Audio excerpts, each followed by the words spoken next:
Afternoon. I was asked today if I would not have a message on Christmas, albeit Christmas is a word that doesn't appear in Scripture. We have the birth of Christ, and the meaning of it is clearly in a number of places, especially in the Gospel of Matthew and Luke.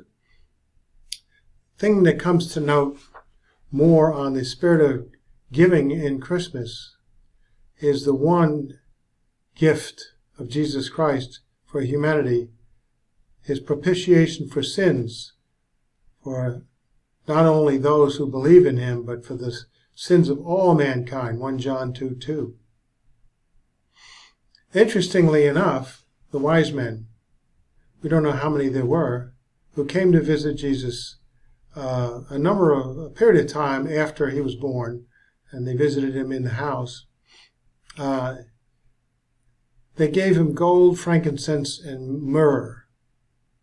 Myrrh was very interesting because it was used predominantly for preserving the body of a dead person. What a strange gift to give a young newborn infant. But that's the significance of the gift of Jesus Christ for mankind. He came to die for the sins of all mankind. Let's go to Romans chapter 5.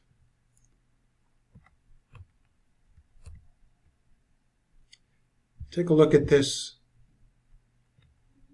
citation here. You can click on it, key it in, click on it, and goes right to the comparison between Romans chapter 5 verse 1 and Romans chapter 5 verse 15.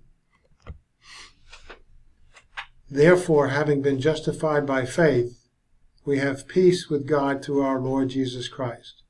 Talking about those who believed in Jesus Christ. We now have peace with God through our Lord Jesus Christ.